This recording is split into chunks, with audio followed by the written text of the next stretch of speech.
Okay, good morning, everyone. Am I audible? Please comment one if you can hear me loud and clear. Hello? Oh, I can see. Okay, thank you for responding. Okay, we will now start. Good morning, or shall I say in our language, magandang umaga, my dear future teachers, and to our guests. Welcome to our open forum, Digital Citizenship in the Classroom, addressing the challenges of ICT integration of its ethical implication. I am Shane Manuel, your MC for today.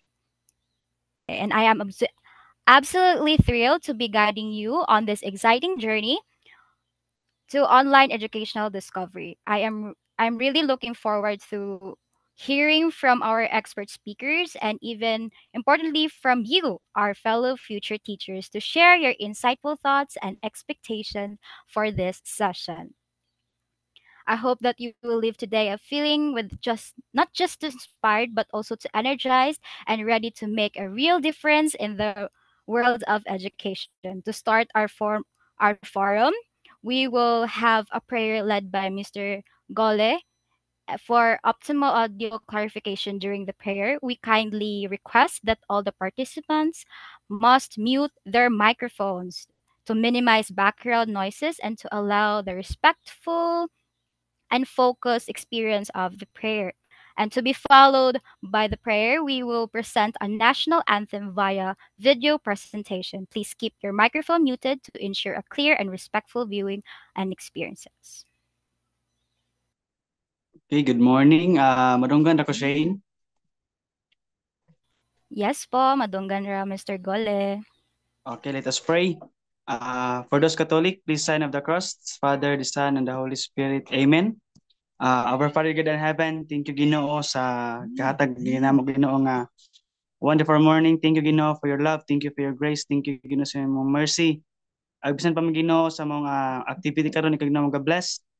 Kanamo Ginoo sa mga Ginoo sa mga resource speaker di ka Ginoo maghatag nga given wisdom to share ang mga topics Ginoo og usab Ginoo daghan kami ma-learn og daghan kami makuha nini Ginoo pinagi sa ilahang pagbatbat sa mga topics. Salamat Ginoo sa matag usa nga pasensya ika Ginoo mag-bless ka namon tanan even Ginoo sa mga committees sa MC sa technical committees ug sa moderator ika Ginoo magapanalangin maka-bless ka namon tanan Ginoo even sa mga participants. Bisan pag Ginoo sa mapagpadayon, ikaw Ginoo mag-bless ka namon tanan. Protect us, O Lord, as we continue this activity. In Jesus' name we pray. Amen.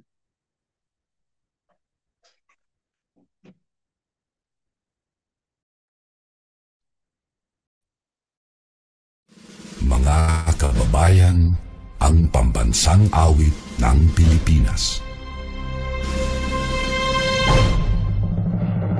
Kayang magiliw, kaya sa sinangalan, alam ng puso, sa dikit mo'y buhay, lupang hinirang.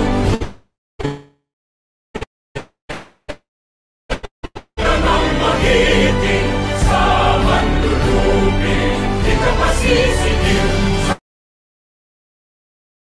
sa nagagang putok sa simoy at sa langit ng pagaw, ay hinagang tulang awit sa paglayang minamahal.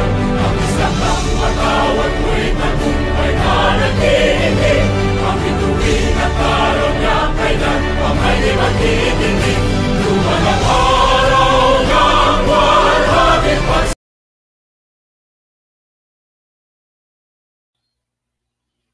Okay. Once again, good morning everyone. Good morning my fellow teachers and to our guests. Good morning po. Quick check, may I check that am I audible, guys? Please comment too in our chat box if I'm audible, loud and clear. Okay, I can see Miss Shahani, Miss Coronel. Oh, thank you everyone for responding. I think our first speaker are having problems in her internet connection, sir. We'll proceed in a minute. Hello once again. Good morning everyone. I'm really sorry. There's something wrong with my computer. Okay, so before we will begin our presentation, I would like to remind everyone to keep their microphones muted to maintain the focused and productive environment. A dedicated question and answer session will be followed the presentation. We encourage you to ask questions. Please use the raise hand features to be recognized. Okay. And now I will introduce to you our first speaker, a truly inspiring individual, Mr. Gabriel Alexis Beltran. He is a proponent youth leader known for his dedication and passion in inspiring his peers. He has a remarkable ability to connect with the youth people, motivating them to embrace their faith and make a positive impact on the world. Today, Mr. Gabriel will share his insights on the vital topics of the freedom of expression, a subject close to his heart and relevant to all of us. Please join me in giving a warm welcome to Mr. Gabriel Alexis Beltran. Give him a hand of applause, icon please. All right. Good morning, everyone. And again, I'm very grateful for this opportunity that you gave me. No, so again, good day, everyone, and I am really honored to be here today as your resource speaker. And just allow me to introduce myself. Next slide, please. So my name is Gabriel Alexis Beltran, but everyone knows me in our place and even in somewhere in this campus in the name Gab, no? And I am 23 years old as of now, and I am currently a second year student taking up Bachelor of Secondary Education, major in mathematics at Bukidnon State University. And if you may ask, I'm currently a second year student, but I'm already 23 years old. It is because I previously taken up Bachelor of uh, Science in Electrical Engineering way back 2020 until 2023. No? So that is why I'm a bit too late to my batchmates. That is why I'm still a second year student right now. So actually, this is my first time taking on the role of a resource speaker, but truly, I am really excited to share insights on an important topic. And once again, this topic is all about freedom of expression and censorship. No? So next slide.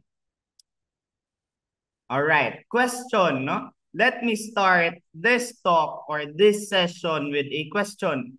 No?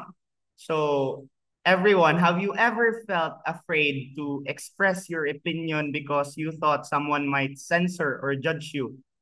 You can raise your hands. This is a subjective question, no? So again, have you ever felt afraid to express your opinion because you thought someone might censor or judge you? Who among you here thought about that? Ano? Who among you here says yes? You can raise your hand. Don't worry, there's no explanation needed. Just raise your hands if you felt that things, no? All right, so praise God because I see Miss Maria, Miss Shane, Miss Macabetcha. Yeah, there's a lot of people saying yes, no? And if yes, then you have already experienced the struggle between freedom of expression and censorship because that's how it works, no? If you felt unsafe or kanang you are scared to express your opinion because there might be people who will judge you, then therefore you've already experienced the struggle between freedom of expression and censorship, no? So next slide. Before everything else, let's first define what is freedom of expression, no? Unsa day si freedom of expression? What does it mean, no? So freedom of expression, everyone, is a fundamental human right that allows individuals to voice their thoughts, no? Ideas and beliefs without fear of punishment. Or maybe oppression, no? Without the fear of oppression. It encompasses the right to communicate opinions through various forms, including speech, no?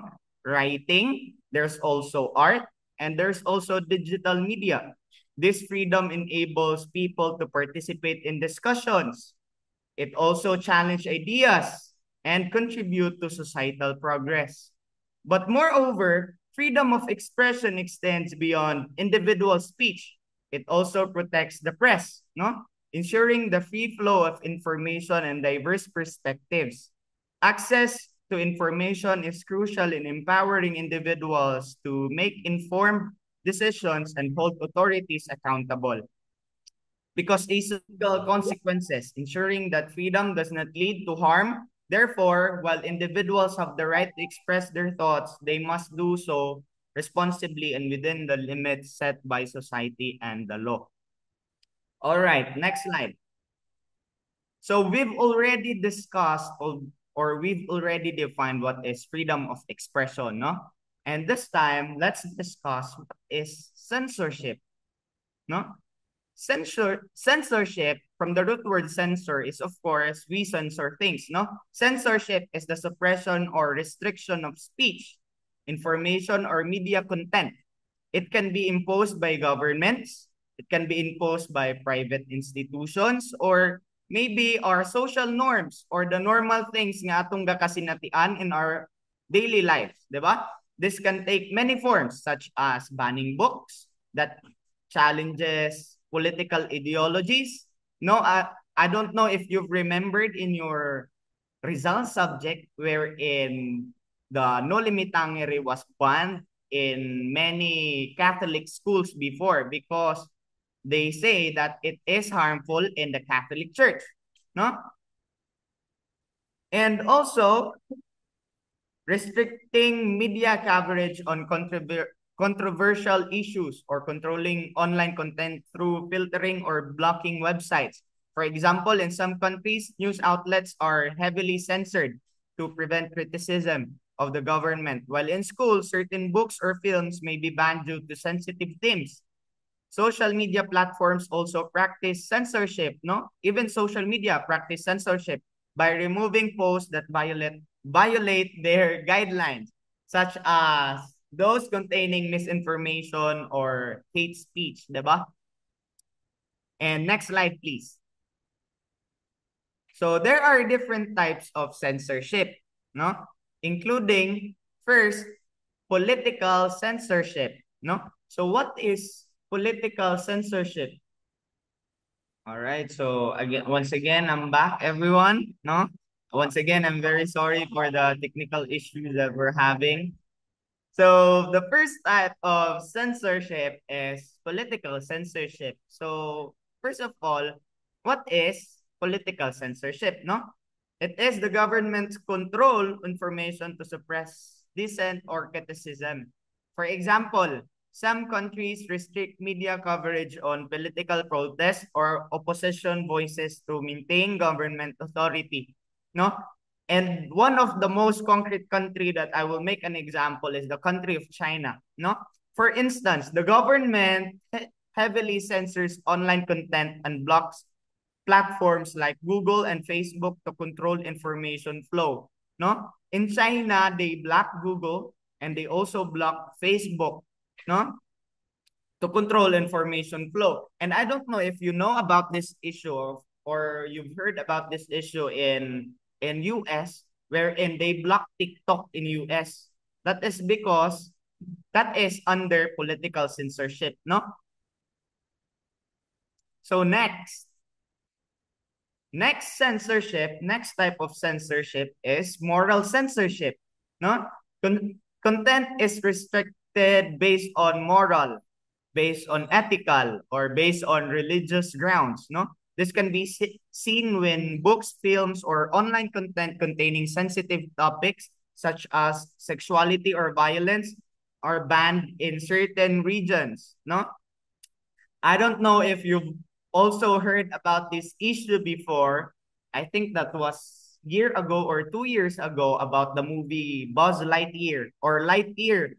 The title of the movie was Lightyear. It was banned in Saudi Arabia because there was a scene there na both male kissed, no? Nag-kiss sila accidentally.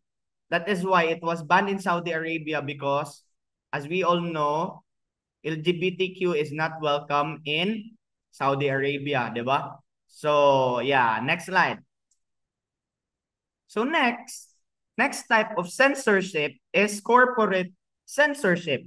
It is private companies regulate or remove content to protect their interests or avoid controversy. For instance, social media platforms may take down posts that criticize their policies or advertisers to maintain their business relationship.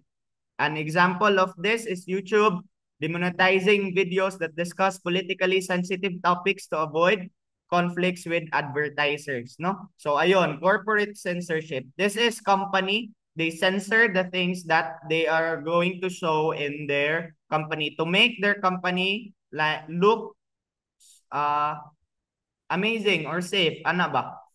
So next is self-censorship, no? Individuals voluntarily limit their speech due to fear of backlash or societal pressure. An example is a journalist might avoid reporting on controversial issues to prevent threats or job loss. Similarly, employees in certain companies may refrain from publicly discussing workplace issues to avoid repercussions, no? At this time, I will connect this in the reality that is happening in the Philippines, no? There are a lot of people engaging in the political things or the political issues happening in our country. But sometimes as they engage, no, I know that their employers do what their employers are doing is sometimes bad food kaya in a sense na if they have different views in terms of political, sometimes gina football na to or gina fire na to atong mga employees just because they share uh things in online, no? Another concrete example, timely kayo ni, I don't know if you've heard about the issue sa Showtime karon na there's one contestant or contender in Tawag ng Tanghalan nga nagpost online sa iyang hinanakit and he mentioned names there. And that's why gi-disqualify siya sa show and also napoy chance daw na kasuhan siya. That is why self-censorship is very important na dili dapat kaayo mag-engage gyud ani through social media, no? Next, 11, the next slide, no? So why censorship? Why do you think censorship exists? No, censorship exists to maintain social order and to prevent harm and protect vulnerable groups. Governments enforce censorship to safeguard national security, such as restricting sensitive military information to prevent threats from external forces. It also plays a role in protecting children from exposure to violent, explicit or harmful content in media and literature, no? As we all know, we have a kanang governing body which is MTRCB in terms of sa atong pagpananaw sa atong mga TV or sa pag-allow nato sa atong mga anak sa atong mga TV or sa pag-allow nato sa atong mga anak. So ayun, there is censorship there. And even us in our different houses or sa atong mga balay, we even kanagaling if naikising-sin sa una, ang atong mga mama ignunta nga tabunay mong mata, and that is censorship, no? We already experienced it firsthand, no? So next. So balance is key, no? Freedom of expression must be exercised responsibly. While we have the right to express ourselves, we must ensure that our words do not harm others. Striking a balance between freedom and, of course, ethical communication is key, no? Next slide. So in a classroom setting, no, let's connect it in classroom setting as a future educators. In a classroom setting, freedom of expression is essential for fostering open discussions and critical thinking. Students should feel safe to express their opinions, but there must also be guidelines, no? Dapat ay guidelines when we impose freedom of expressions. Okay, again, there is no absolute freedom. There is no absolute freedom of expression to ensure respectful and constructive conversations, no?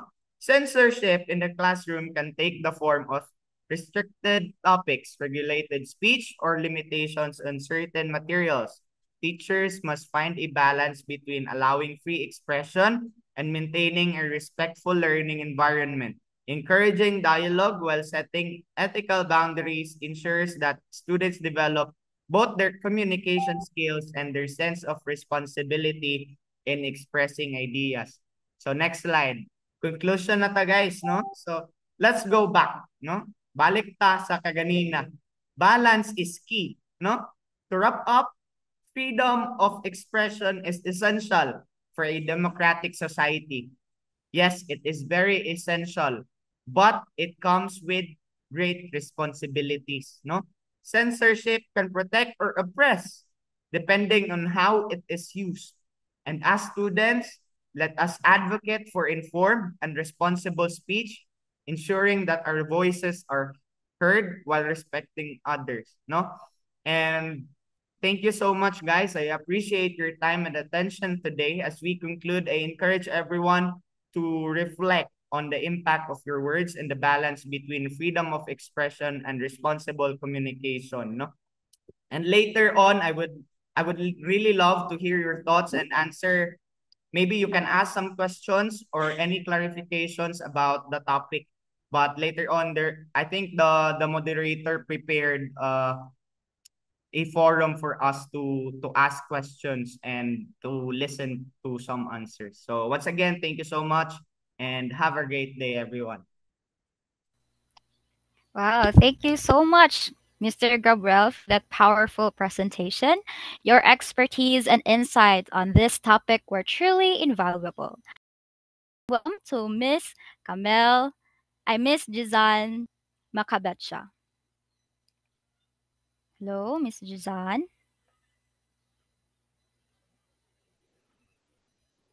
I think she's still preparing her slide. May I check for Lens? Can you please comment on number 3 if you're still there?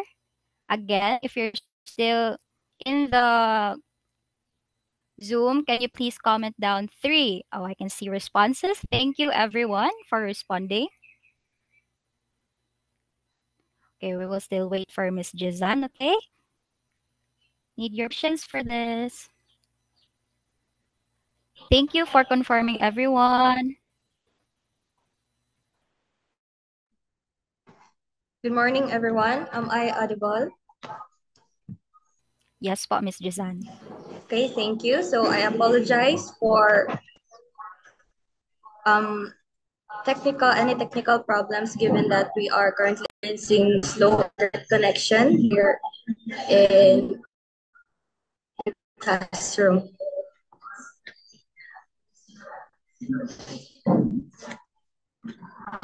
So, good morning once again, everyone. I am your second speaker for today. I am Jizan Kamel Makabetcha, currently a second-year student under BS Ed Mathematics, and I will be discussing privacy and security. So I believe that everyone here is familiar with the word privacy and security, given that nowadays we often use our social media accounts such as in Facebook, Instagram, and different applications or softwares. So here is next slide.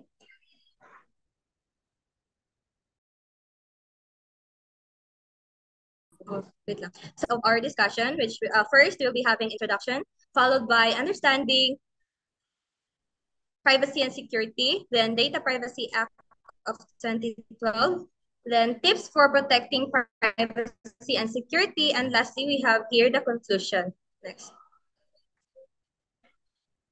So privacy and security are two pillars of digital safety that often intersect yet remain distinct. In a world increasingly reliant on data, understanding these concepts and their relationship is essential for safeguarding your personal and sensitive information online. So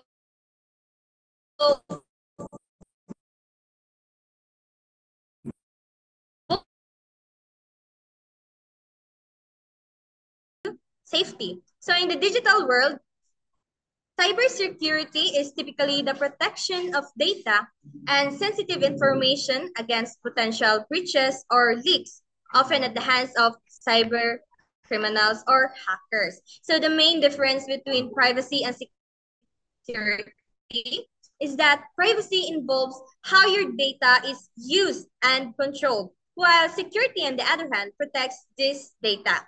Security can exist without privacy, but the reverse is not true. So computer security and privacy are both equally important for managing personal and sensitive information and data. In general, privacy refers to details about you directly and how you wish to share them, and security keeps you safe from any potential threats. Now let us discuss the Data Privacy Act of 2012. So Republic Act 10173, which is the Data Privacy Act of 2012, is an act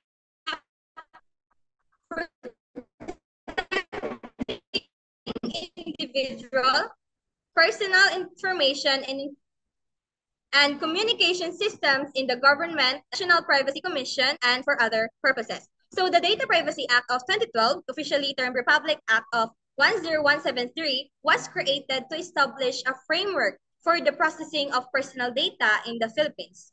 With the rapid evolution of the digital technology and the increasing reliance on data, the Act addresses concerns about how personal information is collected and used.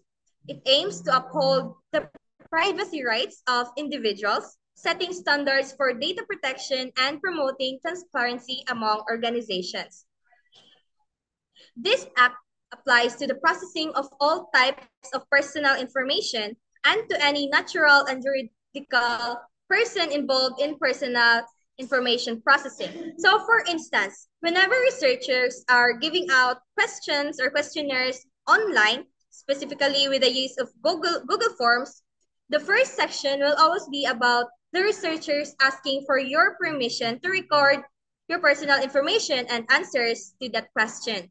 I believe we have tried those kinds of questionnaires, and there will always be the Data Privacy Act of 2012 and such written in the first section, and then you will be choosing an option, whether it's a yes, meaning you are allowing them to take your personal information and for them to store your answers, or a no, if ever you feel unsafe with sharing those informations. Next. Now let us have the penalties for non-compliance of the Data Privacy Act. So unauthorized data processing, fines up to 2 million pesos and up to 3 years of imprisonment. And data breaches, fines up to 5 million pesos and up to 6 years imprisonment. Now we have the role of the National Privacy Commission, or the NPC. So the NPC enforces the act, investigates breaches, and educates the public. So the National Privacy Commission, or NPC, serves as the regulatory body responsible for enforcing the Data Privacy Act of 2012. The NPC provides guidance to organizations, investigates data privacy breaches, and enforces penalties for non-compliance. It also plays a crucial role in educating the public about data privacy and the responsibilities of organizations in protecting personal information. Through the NPC, individuals can file complaints if ever they believe that their personal data or the data privacy rights have been violated, ensuring accountability for data controllers and processors. Tips. So now we have tips for protecting privacy and security. First, we have limit personal information shared online. So sharing your personal information online in different platforms or applications will have possible identity theft or hackers to use your personal information and then go to different platforms while using your information or acting as you to use or join different platforms that might harm you. Next, we have use complex passwords or passphrases and avoid reusing them. So, for example, we have Facebook, of course, right? In creating our Facebook accounts, it is important that we do not use passwords that are related to our names or birthday that can easily let hackers to take over our accounts rather. Next, we have install security software and use a VPN on public Wi-Fi. Then we have regularly review privacy policies before agreeing to terms. And lastly, we have enable multi-factor authentication. Now we will be having our conclusion. So in conclusion, privacy allows individuals to control their data and security. On the other hand, their data and security on the other hand ensures this information to remain protected from any possible threats. So balancing these elements is crucial, especially as technology continues to evolve and influence personal and societal landscapes. Before I end my presentation, let us keep in mind this quote by Gary Kovacs. So privacy is not an option and it shouldn't be the price we accept for just getting on the internet. Once your data is online, it is no longer in your direct control. Be careful whom you share this information with and be sure that you know exactly what they are collecting from you, how they intend to secure and protect your private information, and whom they are going to share this data with. Being informed and aware can help protect both your privacy and security. Once again, I am Jizan Kamel and thank you for listening during my discussions. If you have any questions or clarifications, feel free to voice out your concerns during our open forum in the end session. Thank you. Wow, thank you so much, Miss Jizan. Let's give her a heart reaction for that insightful presentation on the privacy security.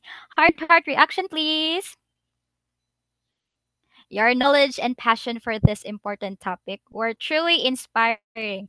Your insights will definitely help us on navigating the digital world more safely and responsibly. So, is still everyone still with us? Please comment down 4 in the chat box if you're still here with us. Please comment down 4. Oh, I can see Miss Cornell. Thank you for confirming, everyone. And now, at this juncture, we will now move to our third speaker. It is a shining example of academic excellence and dedication, Miss Trisha Marie Talia. Miss Trisha Marie is one of our honor students in the BSED Mathematics, known for her hard work and commitment to her studies. Her intelligence and perseverance are truly inspiring. Today, Miss Trisha will be presenting on the fascinating and relevant topic of surveillance. Please join me in giving a warm welcome to Miss Trisha Marie Talia. So, good morning, everyone. Morning. Am I audible? Yes, po, Miss Trisha. Okay, thank you. So, again, good morning, everyone. I am Trisha Marie G. Talye, and I am honored to be part of the resource speaker for today's discussion as we tackled about an important and timely topic, which is the surveillance and data retention. So, first of all, as a student, stepping into the role of a resource speaker is a challenge, but it is also a great opportunity for me to learn and share my valuable insights to you guys. So now let's start with let's start with a simple question, and I want you guys to interact through the comment section. So, have you guys ever felt like someone was watching you online? Just tap the like button. Like, yeah, raise your hand now, guys. Okay, so whether it's targeted ads, search history suggestions, or even email recommendations, our digital activities are constantly being monitored. So, but how does this work?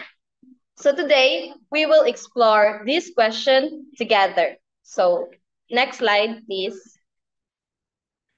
What is surveillance? So surveillance refers to the monitoring of people's activities, behaviors, or even information. So this often includes online tracking, phone monitoring, and even social media analysis. So nowadays, governments, corporations, and even hackers engage in surveillance for various reasons. So firstly is for some legal actions, or others are for kanang questionable siya ba, like illegal.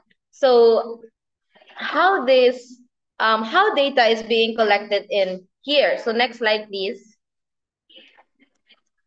So every time we use the internet, we leave behind what we called a footprint, a digital footprint. So websites, social media platforms, and even mobile applications collect our data through, like, for example, cookies in Chrome, location tracking, and user interaction. So this data is then stored, analyzed, and often sold for different purposes. So, have you noticed, guys, that how quickly the data is being collected in the digital world, right? So, kailangan good is we are aware and we are responsible digital citizens. So, next slide.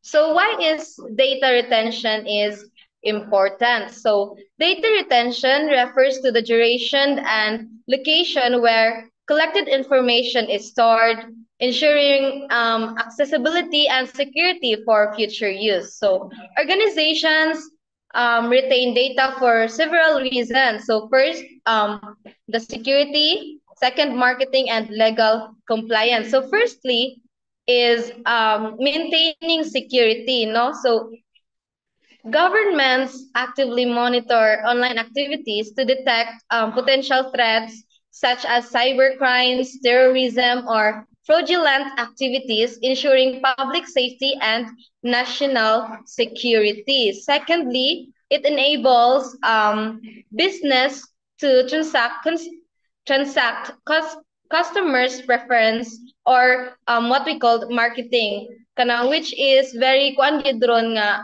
ang business good is mas na kuan siya sa digital world. So companies track user behavior to personalize ads, tailoring product recommendations, and promotional content based on browsing history, purchase patterns, and online interactions. For instance, when a person searches for a new phone, they may notice an increase in smartphone advertisements on their social media feeds and websites they visit. And lastly is the legal compliance. Some businesses are required by law to store user data to ensure regulatory adherence, protect consumer rights, and facilitate legal investigations if necessary.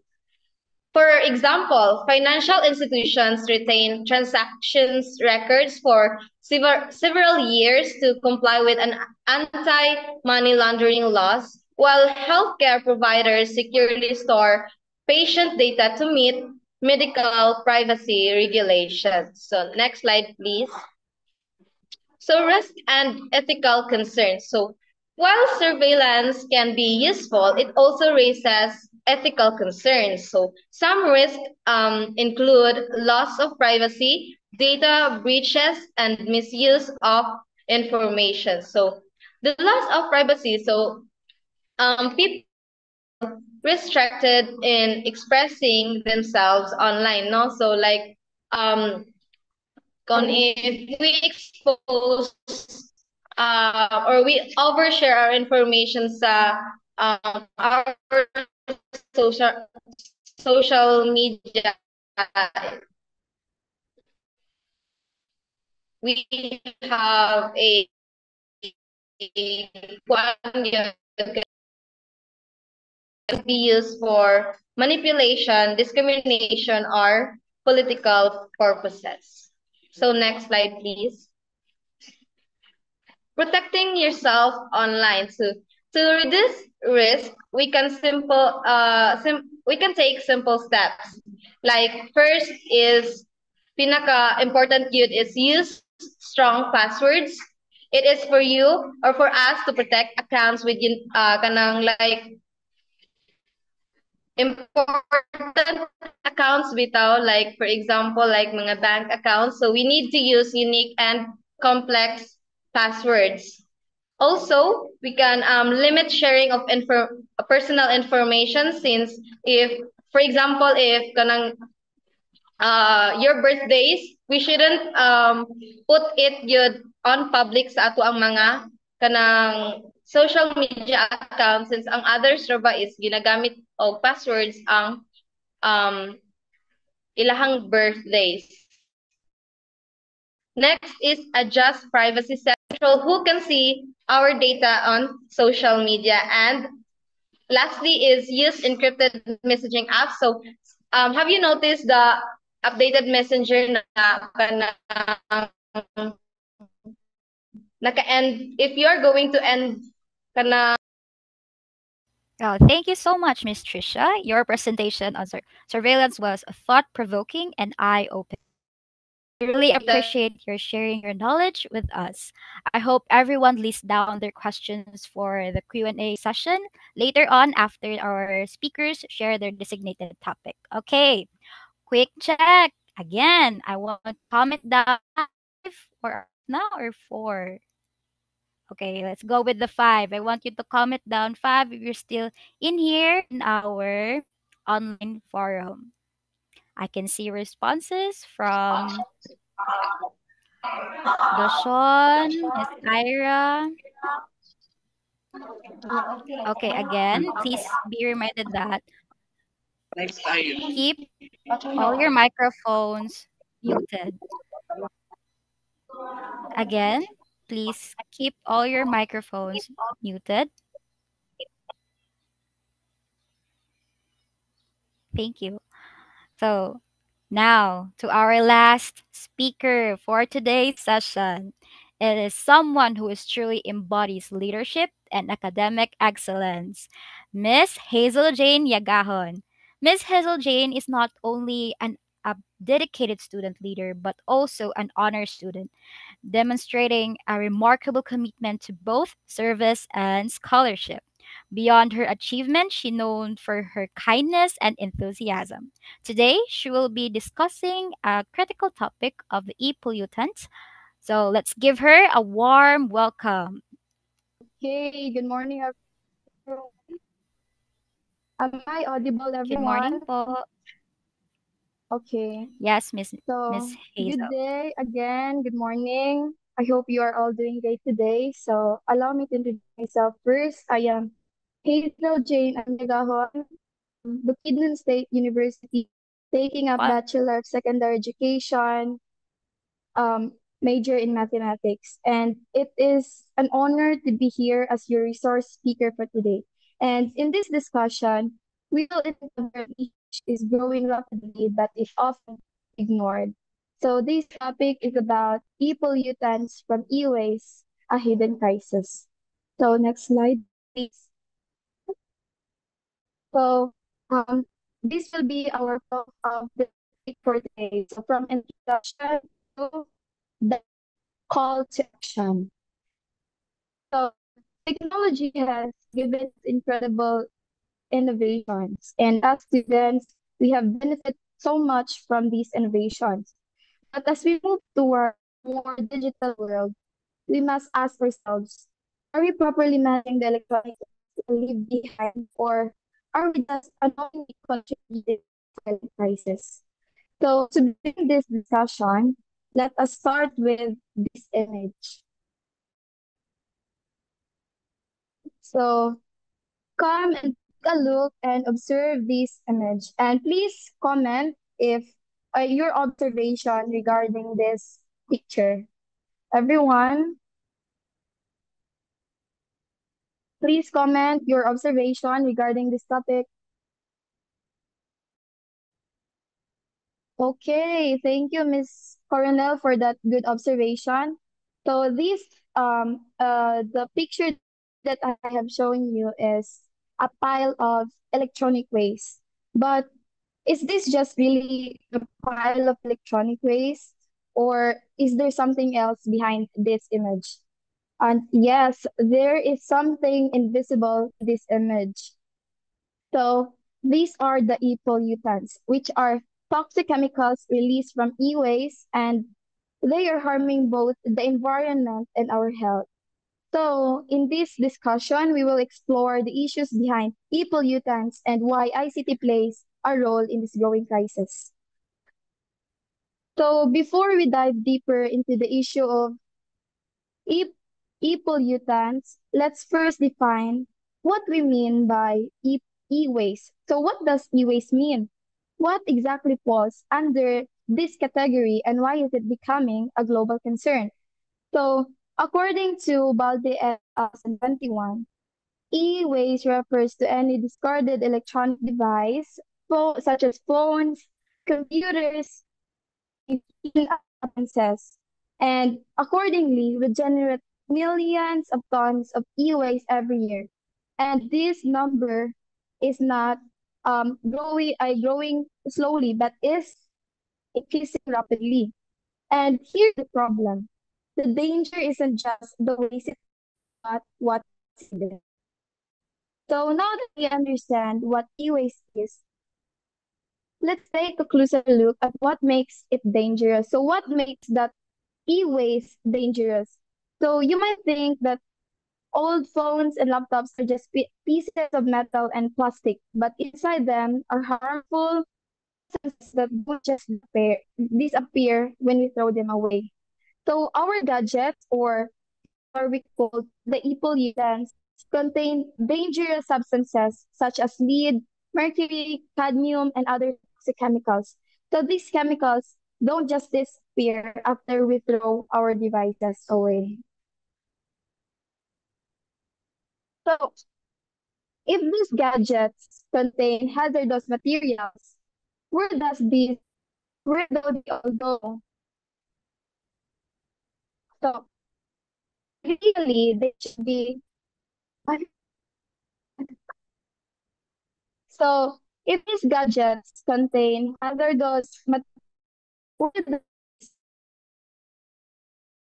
should be safely disposed of or recycled, right? But the reality is far more alarming. Let's explore what really happens to most of our e-waste. So you might think that it's but in reality, 20% of e-waste is disposed of correctly, and the rest is either burned, dumped in landfills, or shipped to developing countries where workers, even children, handle these toxic materials without any protection. So, now that we know where e-waste goes, let's talk about the real impact. So, these discarded electronics don't just set in landfills. They actively harm our environment and health in ways we often don't realize. Next slide, please. So I think there is a technical issue regarding the slide. So I'm sorry for the delay, guys.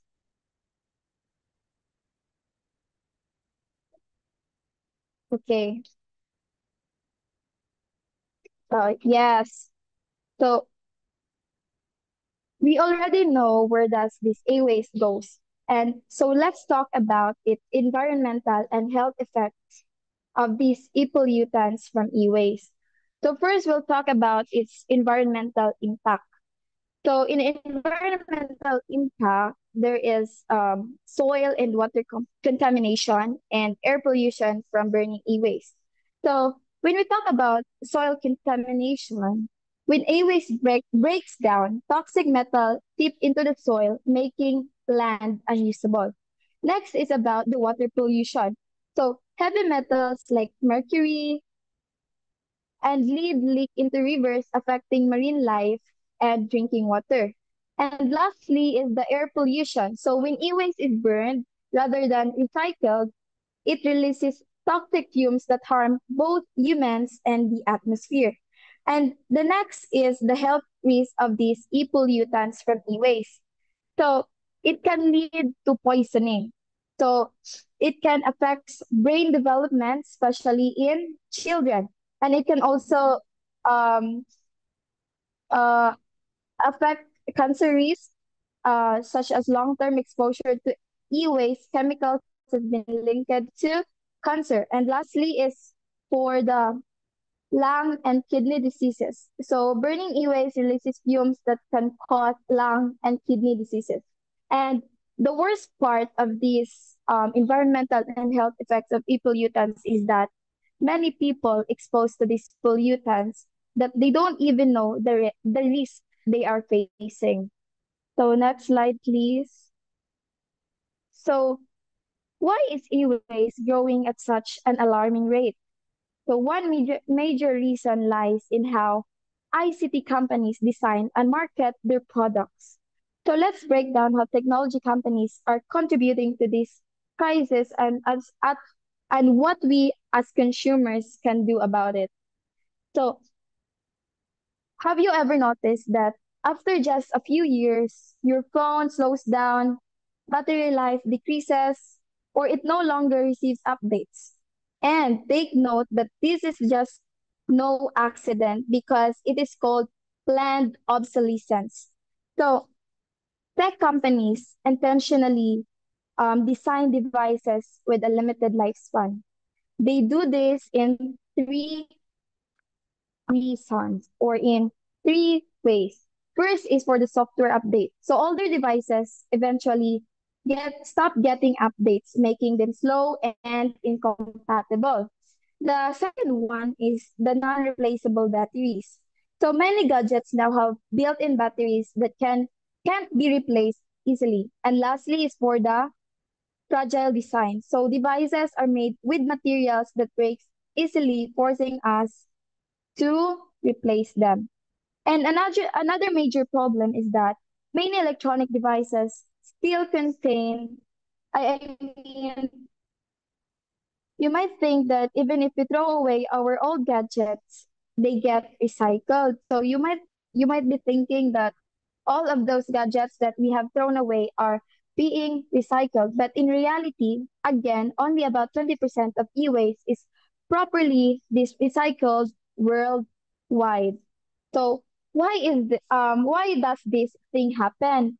Because first, it lack of facilities. So many countries don't have proper e-waste recycling centers. Second, because of its high cost. So recycling electronic components is very expensive. And lastly, it is because of illegal dumping. So many companies export e-waste to poorer countries where workers handle them without protection. Next is another major problem is that many electronic devices again contain um, toxic and hazardous materials. So even though technology is advancing, companies continue using dangerous substances like lead and mercury, cadmium, brominated flame retardants, which can cause health risks to humans. So, and lastly is the e-waste exportation. So, from what I have mentioned earlier, rich countries dump e-waste in poor countries. So, next. So now that we have exposed the problem regarding e-waste, let's shift our focus to the solutions. So what can we do to reduce e-waste and minimize its harmful effects? So what can we do are kind these the three R's and one A. First is to reduce. So buy only what you need. Second is to reuse. We should repair instead of replacing gadgets too soon. And then the the last R is to recycle. So use certified e-waste disposal programs. And lastly is to advocate to support laws that promote better e-waste management. So even in small actions, it can make a big difference when done collectively. So what action will you take? Because at the end of the day, the responsibility is in our hands. So every small step matters. And together we can create a future where technology and sustainability go hand in hand. So let me ask you again, what choice will you make? Or are you willing to be part of the solution? Or you just want to remain to be the cause of the problem? Because we know that today technology is advancing faster than ever. But we must ask ourselves that we must remind ourselves, that every device we throw away doesn't just disappear. It leaves behind toxic footprints that harm our planet, our communities, and our future. And here's um here's the good news, because as students, we are not powerless, because every small action, like choosing to repair instead of replace, recycling responsibly, demanding sustainable products, can bring us closer to a world where innovation and environmental responsibility go hand in hand. So the question is no longer, can we do something, but rather, will we um, participate with this action? So the future of planet is in our hands. So it's up to us of what choices will we make. And that would be for my discussion for this topic. And thank you everyone for listening. I hope you have learned something. Okay, thank you so much, Miss Hazel Yagahon. Your presentation on e-pollutant was both informative and impactful. You effectively highlighted the environmental challenges we faced and provided with us some important steps that we could take to combat these issues, right? All right. Okay, thank you so much, Miss Yagahon, and to all the speakers.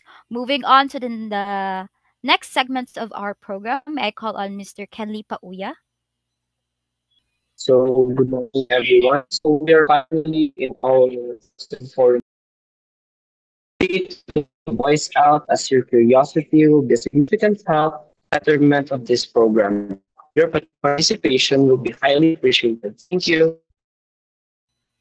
Okay, once again, we would like to encourage everyone to participate in our open forum, our Q&A session.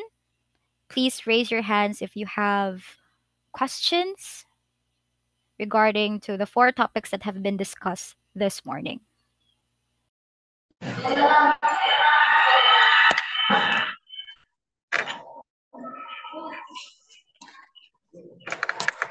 Hello, good morning, everyone. This question is intended for the first speaker, which is Sir Gabriel Alexis Bertrand. The question is it possible to have complete freedom of expression without any censorship?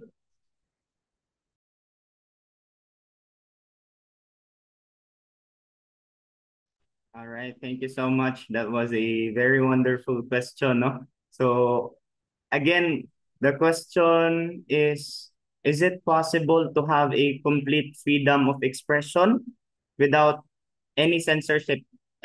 Did I hear it right?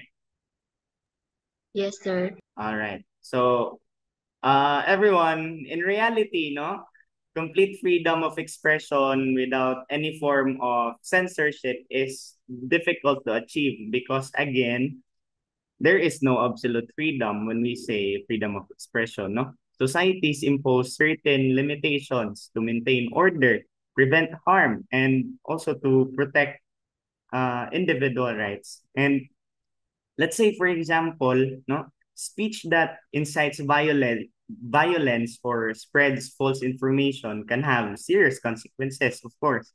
If kanang atong mga word nga hindi pang ingon kay it incites violence and also mag-spread ta og mga fake news, of course, na siya mga consequences, no? The key is to ensure that restrictions are fair, no?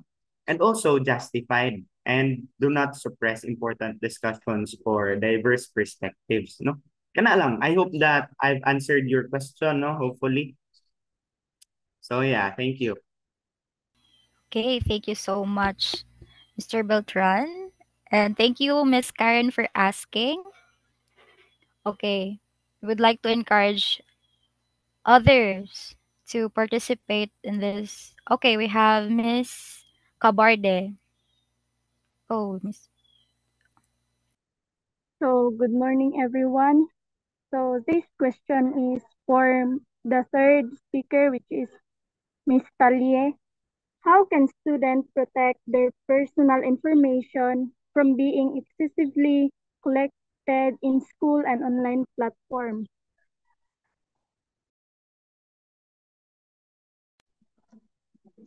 So, good morning, Miss Cabarde. So, your question is about how can the students protect their personal information from what's that again? From being excessively collected in schools, right? Or and online platforms. So, um, as a students, diba, I've said earlier that we should be aware of the happenings in the digital world, and we should be knowledgeable enough about the school policies regarding the data collection and um, advocate for transparency in how their information is stored and used. So students or individual can protect their personal information by adjusting privacy settings and on online platforms and limiting the amount of personal data they share with their or in their social media platforms. So I hope that I've answered your questions, Miss Cabarde. So Okay, thank you so much, Miss Talie. And also to Miss Cabarde. Okay. Okay, I can see Miss Salde raising her hand.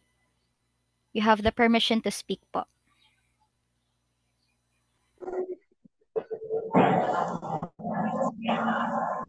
Good morning, everyone.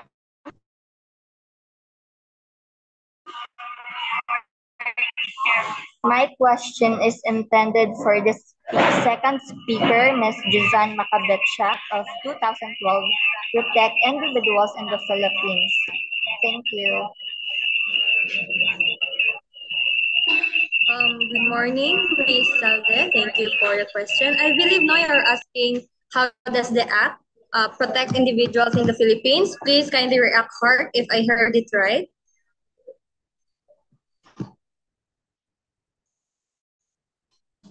Okay, thank you. So to answer that question, no, the Data Privacy Act of 2012 mandates transparency in the collection, storage, and usage of your personal information that you provide online. It also sets penalties for non-compliance and ensures individuals' rights are upheld.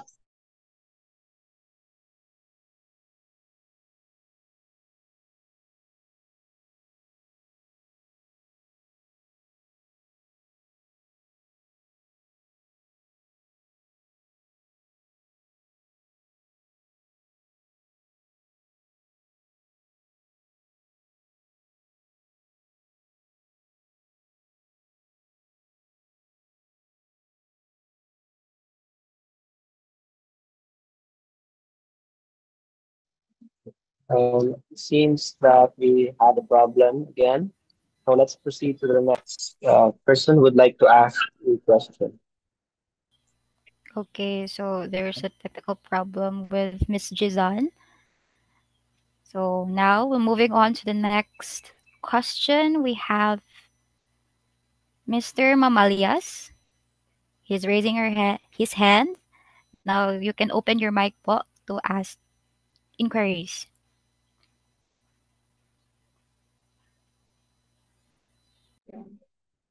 Um, Good morning.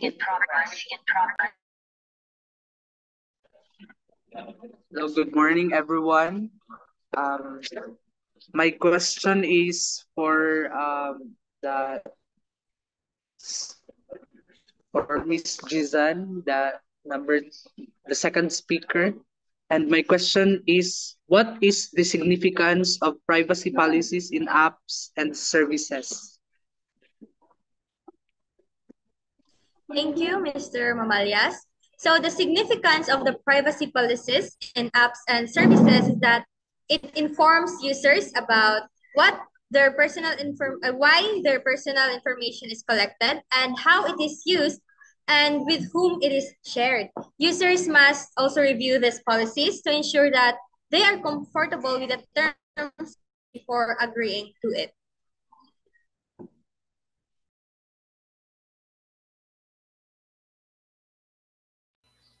Okay, I hope that Miss Jizan answered your Thank you po. question. Okay, you're welcome. Thank you then for asking question.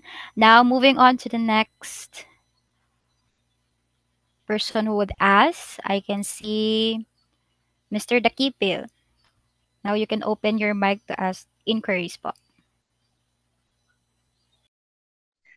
Good morning, everyone. So, my question is for the third speaker, Miss Talie.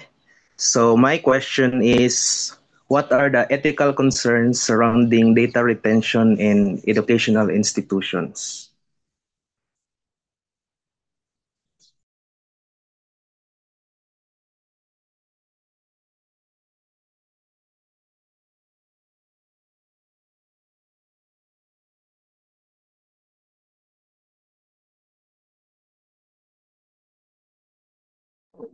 Again, can you repeat the question, Mr. Dakipel? Oh, okay. So, my question is, what are the ethical concerns surrounding data retention in educational institutions?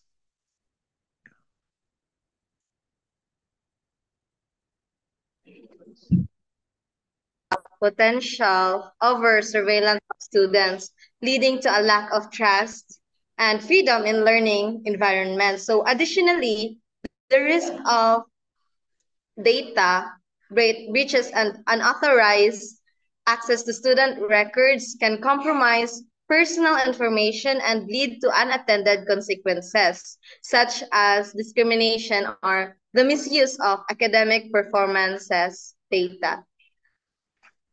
So I hope that I answered your question, Mr. Jivan.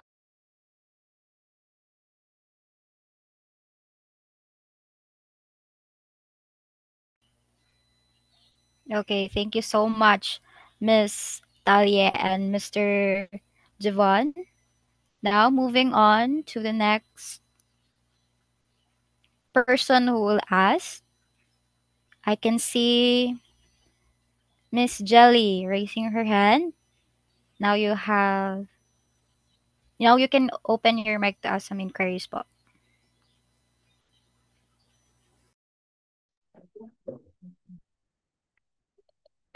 So, good morning, everyone. Nawala. So, my question is intended for our guest speaker, number one, Sir Gabriel. So, my question goes like this. How can censorship impact students in a classroom setting? Right. So again, no, thank you so much for that Ano to, akong question. GX. And I don't know what is nawala. Nawala. Kanina. Pero kidding aside, to Hindi answer ako the internet. question, no? And I know that everyone knows here that censorship has a very big role in the classroom setting. No? Ako pa siya ginapuyan sa in terms of classroom setting. No? Okay. Of course, if we have censorship, 'di ba, as I've mentioned earlier, if we have censorship, there might be two things that might happen. It's either positive things or it's either negative. So how does it impact classroom? So censorship in the classroom can influence what topics students can discuss and what materials they can only access, no? While it can protect students from inappropriate content, excessive censorship may also limit critical thinking and open discussion, no? And a balance must be maintained, no? Dapat ma-maintain na to ang balance so that students can freely express their opinions while ensuring that discussions remain respectful and constructive. That's it, no? It has really big role, but it differs. It needs balance yun. That's it. Thank you so much. Okay, thank you so much, Mr. Beltran and Miss Maria Jelly. Okay, I can now see Miss Laranio raising her hand. Now you have the, oh, sorry. Good Now you morning, get everyone. So my question is intended for our resource speaker number 4. Good morning, Ms. Yagahon. Given the environmental and health impact of e-waste, I would like to ask how serious is the e-waste problem globally?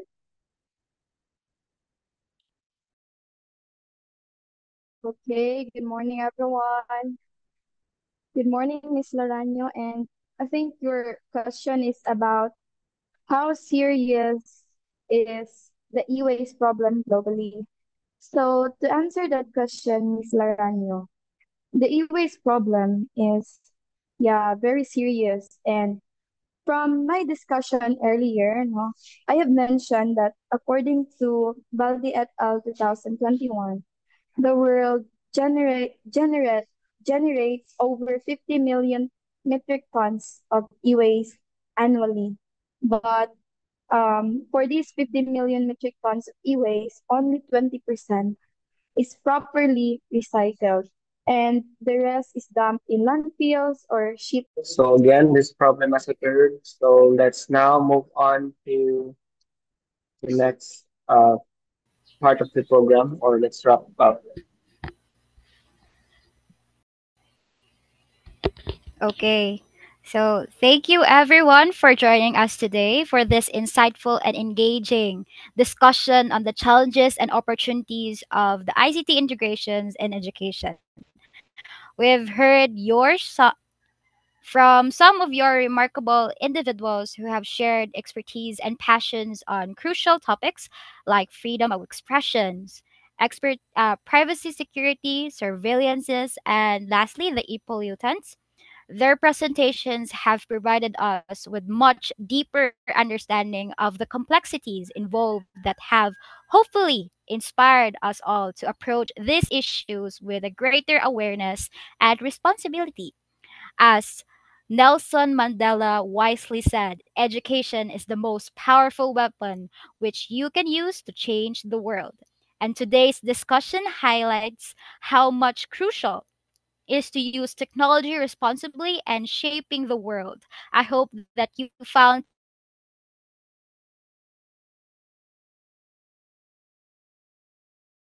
discussion informative of our ethical and responsive to the digital future. Thank you again for our speaker and to all of you for actively participating in this session. You may now we look forward for seeing you on our next event.